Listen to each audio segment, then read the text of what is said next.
Hi, this is Kelly Tolman and welcome to Literature Discussions. In this recording, I'm going to talk about some of the ideas that are explored in Chapter 4 of Lord of the Flies. Once again, in Chapter 4, I would draw your attention to the title of the chapter, Painted Faces and Long Hair. Why this title? Again, the author could have chosen to focus on many different events in the chapter or other aspects of the characters. What makes the change in their appearance so important? Keep the title in mind as you go through the chapter. This chapter begins with a little description of life on the island and how the boys are adapting. We don't know how much time has passed, but it will be clear by the end of the chapter that it has been more than a few days because Ralph's hair has begun to grow. There are a few incidents that hold a lot of implications for the reader. The first is the incident with Roger throwing stones near Henry. We can't say that he is throwing them at Henry, because he intentionally throws to miss. We read, quote, "There was a space round Henry, perhaps 6 yards in diameter, into which he dare not throw. Here, invisible yet strong, was the taboo of the old life. Round the squatting child was the protection of parents and school and policemen and the law. Roger's arm was conditioned by a civilization that knew nothing of him and was in ruins." End quote. The author is making a direct link between Roger's actions and the effects of civilization on people. Roger is being held back, at least for the moment, by the things that he was conditioned into when he was with civilization. I think that part of what is going on here is that the author is exploring what happens when we remove the artificial barriers created by our formal society. How might people change their behavior if the rules aren't in place?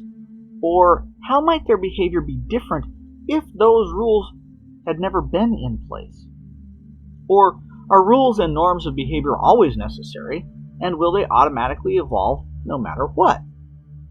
The next concept that the author tackles is the idea of how our self-perceptions affect us, and how others' perceptions affect both ourselves and others. He does this by having Jack explore changing his appearance with the different colors of clay that he finds. Several theories in psychology try to explain identity and rely on our perceptions about identity and others' perceptions of us as well. Theories like self-perception theory and social identity theory are used to explain behavior in relationship to how we think of ourselves and how we think that we should interact with others because of how we perceive ourselves. The theories come under different names or focus on different aspects of behavior and perception, but basically they work like this. I feel that I have a trait such as being athletic, so I behave in a way that expresses this. Others either affirm my belief by responding to my behavior in a way that reinforces that perception, or they negate that perception by behaving in ways that negate that perception. Then I respond to their perception by changing my behavior, again either affirming or negating that perception. For example, if I perceive myself as athletic and I behave like a jock around my friends, and they agree with me, then I might behave that way more. Or perhaps they don't see me that way, so they negate my perception, and I react by behaving less like a jock. Over time, my identity as an athletic person might be strongly affirmed, or over time I might lose that identity and find a new one. To some extent, all of the boys on the island are going through this process, but most obviously this affects Jack and Ralph, and for Jack, Chapter 4 marks a turning point. For Jack, the turning point comes when he literally draws on a new face. In Chapter 1, he lost his identity as choir leader, and in Chapter 2 and 3, he tried to take on the new identity of hunter, but so far he has been unsuccessful.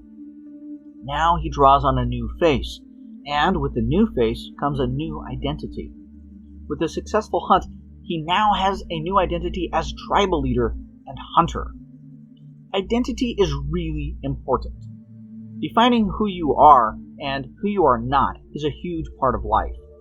When we identify ourselves as something, then we set expectations for our behavior.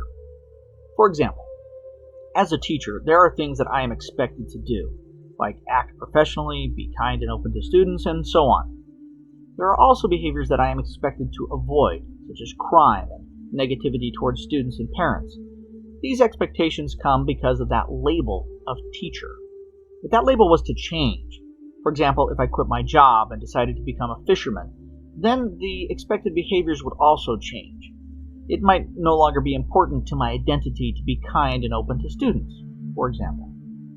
Some parts of our identity change quickly and easily, while other parts don't change so easily. And here in this chapter, and through the rest of the story, the author is playing with this idea. What parts of our identity can be changed by changing our appearance and getting us involved in a new crowd? Sam and Eric, for example, have now joined the Hunters, even though they weren't originally part of the choir. Simon seems to have left the Hunters, even though he was part of the choir. How have their identities changed, and how does it affect their behavior? The major crisis in this chapter comes when the fire goes out, but a ship is spotted on the horizon. To make matters worse, it happens at the exact moment when Jack is returning in triumph from his first successful hunt.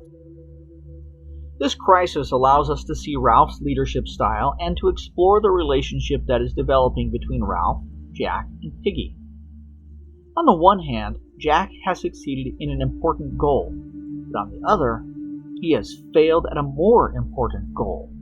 Likewise, Ralph has once again failed because he couldn't keep the fire lighted either, but he manages to assert his authority. As you think about these two, which is the more effective leader and why? Which would you rather follow and why?